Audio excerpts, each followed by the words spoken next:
Para la mayoría de nosotros, nuestro conocimiento de la mafia empieza y termina con Hollywood. Desde El Padrino hasta Buenos Muchachos y Los Soprano. Hay una especie de atractivo romántico alrededor de la mafia. Miembros iniciados que se abrieron paso desde la nada hasta formar parte de una larga lista de capos y familias criminales. Se trata de dinero, poder y un código de honor algo paradójico, pero la verdadera historia de la mafia es mucho más compleja. Una pintura con colores de violencia, lealtad y un toque de tráfico ilegal de alcohol encima. Se remonta a siglos atrás y cruza continentes, desde las colinas soleadas de Sicilia hasta las bulliciosas calles de la ciudad de Nueva York. Así que hoy tomaremos nuestro lugar en la mesa con la historia de las 5 familias, la historia real de El Padrino. Pero antes de que nos abrumen con demasiados nombres y familias, asegúrate de suscribirte a Weird History. Después de eso, déjanos un comentario y dinos de qué otras familias del crimen quieres escuchar. Bien, es hora de hacerte un video que no podrás rechazar. Comenzando en las pintorescas tierras salpicadas de olivos de Sicilia, un grupo de hombres decidió que ya habían tenido suficiente de la arrogancia del gobierno local. Formaron grupos para proteger a sus comunidades de quienes estaban en el poder, lo cual suena muy bonito y noble, hasta que te das cuenta de que su protección implicaba coerción, extorsión y de vez en cuando algún hueso roto. A mediados del siglo XIX, estos grupos se expandieron y luego se fusionaron entre sí para convertirse en la mafia siciliana. Más o menos al mismo tiempo en Nápoles, la familia criminal Camorra empezaba a moverse desde las sombras de las celdas de prisión, lista para salir y entrar de lleno en las actividades criminales. Unas décadas después, y mientras los italianos empezaban a llegar en masa a Estados Unidos, muchos hicieron su hogar en el crisol de culturas de la ciudad de Nueva York. Los napolitanos se inclinaron por Brooklyn, mientras que los sicilianos se establecieron en Harlem y Manhattan. Inevitablemente, sus actividades criminales se cruzarían y escalarían hasta lo que se conoció como la Primera Guerra de la Mafia. Las facciones de la Camorra y los sicilianos estaban enfrentadas a muerte. Ambos bandos intercambiaron golpes hasta que don Pellegrino Morano, de los camorristas, atrajo a Nicolás Morello, el líder siciliano, a una supuesta reunión de paz en 1916, pero el alto al fuego fue unilateral y Morano mató al líder siciliano y a su guardaespaldas. Esto inevitablemente provocaría la caída de Morano cuando su propio hombre, Ralph Danielo, entregó a Morano por el asesinato. Después de esto, la mafia siciliana se convirtió en la fuerza dominante, absorbiendo los restos de la Camorra en sus filas. En medio de todo ese caos y violencia, surgió un hombre llamado Giuseppe Joey Masseria. Masseria había estado involucrado en el crimen la mayor parte de su vida en su natal Italia. Finalmente, huyendo de un cargo de asesinato en Sicilia, llegó a Nueva York en 1903 y se unió a la notoria banda Morello, que había surgido como la primera gran familia criminal de la ciudad. El ascenso de Masseria fue nada menos que meteórico.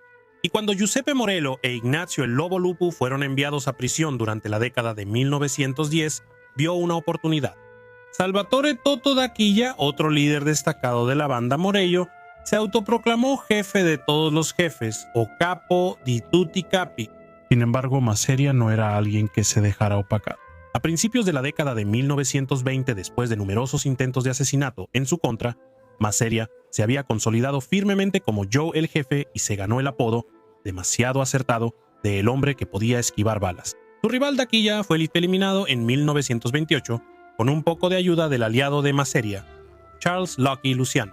Con Dacchilla fuera de escena, Masseria tomó el control como capo di tutti capi. Pero resulta que llegar a la cima de una familia del crimen organizado es como quedar en segundo lugar en un concurso de comer pasteles. Masseria solo reemplazó a un rival por otro y se encontró enfrentándose a Salvatore Maranzano, un nuevo actor en la ciudad proveniente de Sicilia, quien pronto pondría todo de cabeza. Maranzano había sido enviado por su jefe, don Vito Ferrero, para expandir su influencia en los Estados Unidos. Él se estableció en Brooklyn, construyó un próspero negocio de bienes raíces y contrabando de alcohol, y rápidamente reunió un grupo leal de seguidores entre sus paisanos sicilianos. Para 1930 las tensiones entre Maranzano y el grupo de Masseria estaban por las nubes, lo que llevó a la infame Guerra de Castellamarese. Esto no fue solo una pequeña pelea entre rivales del vecindario, fue una guerra total por el control del futuro de la mafia en Nueva York. Inicialmente, Lucky Luciano y Vito Genovese apoyaron a Masseria, pero cuando Maranzano empezó a tomar ventaja, se dieron cuenta de lo que iba a pasar.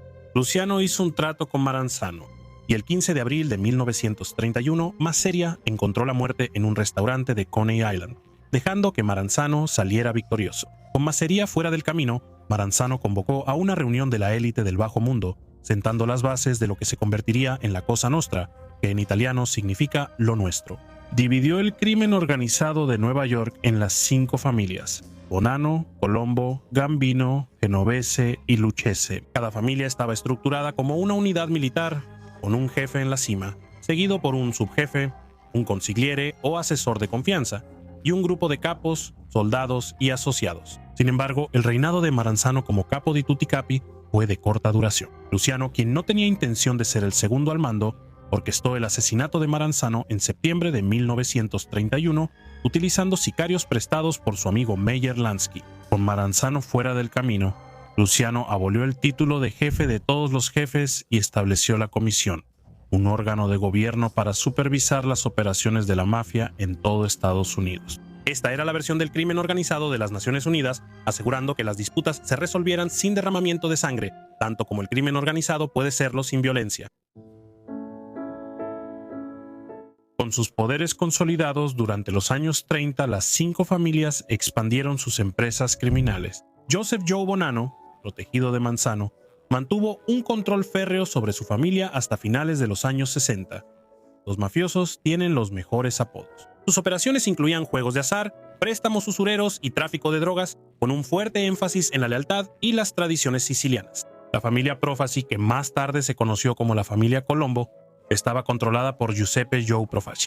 La propia familia de Lucky Luciano, nacida de los restos de la banda de Masseria, vio a Vito Genovese tomar el mando después de que Luciano fuera enviado a prisión en 1936. Cuando Genovese huyó del país en 1937, Frank, el primer ministro Costello, intervino hasta que Luciano fue deportado a Italia en 1947. ¿Cómo se les ocurrieron estos apodos? ¿Había un subcomité? Mientras tanto, Vincent Mangano dirigió la familia Gambino hasta su misteriosa desaparición en 1951, después de lo cual Alberto Anastasia, famoso por sus métodos brutales, tomó el control.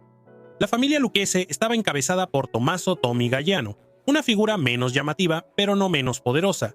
Este tipo de reorganización era indicativo de las 5 familias en general. El poder subía y bajaba como el río Hudson. Entre muertes, sentencias de prisión o deportaciones directas, parte de lo que hacía tan difícil arrestar o acusar a las 5 familias era su dinámica siempre cambiante.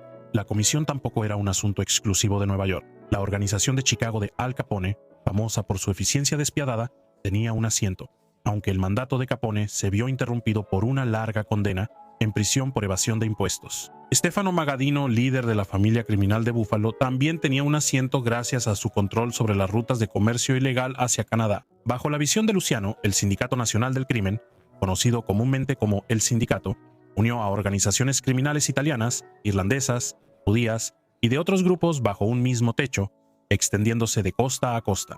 Se trataba menos de etnia y más de negocios, una utopía criminal donde todos recibían su parte.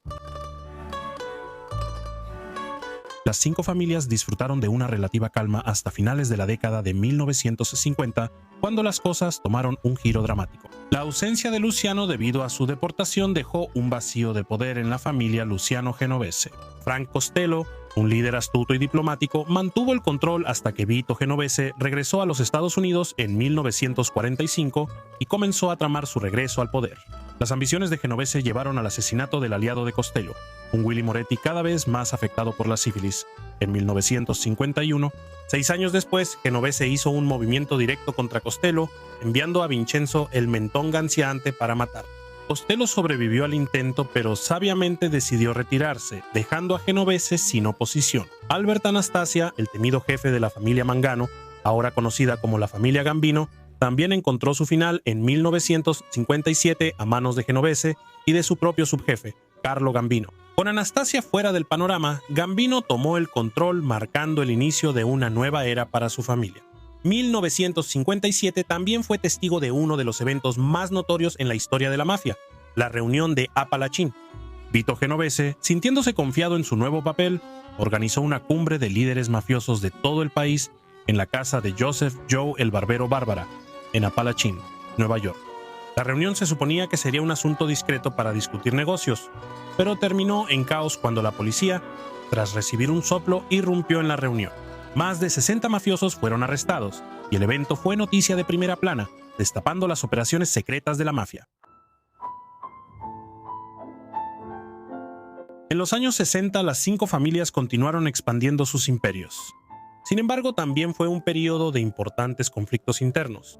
El intento de Joseph Bonanno de tomar el control de la comisión y convertirse en capo di tutti capi llevó a las Banana Wars, un conflicto sangriento que resultó en la expulsión de Bonanno y el debilitamiento de su familia. En otras palabras, las guerras banana fueron mucho menos caprichosas de lo que suenan. La familia Colombo, anteriormente conocida como la familia Profacy, experimentó una agitación similar cuando Joseph Crazy Joe Gallo se rebeló contra el liderazgo de Joe Profacy, lo que llevó a una violenta lucha por el poder.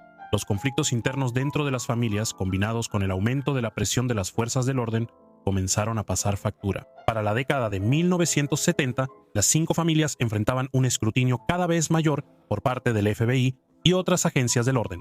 El uso de escuchas telefónicas, informantes y la ley Rico, que recordarás de El Caballero de la Noche, como la ley de organizaciones corruptas e influenciadas por el crimen organizado, permitió a las autoridades derribar a numerosos mafiosos de alto rango. A pesar de estos contratiempos, la mafia demostró ser resistente.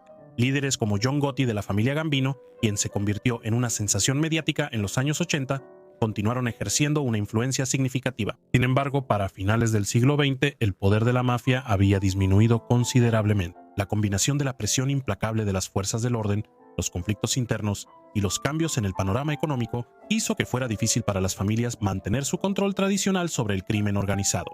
Y todo esto probablemente tampoco ayudó.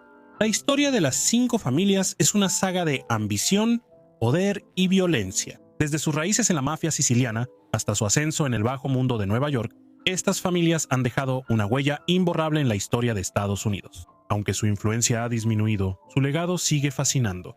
Por eso seguimos haciendo películas sobre ellos. ¿Y tú qué opinas? ¿Cuál sería tu apodo de gángster? Cuéntanos en los comentarios aquí abajo. Y ya que estás aquí, échale un vistazo a otros videos de Weird History.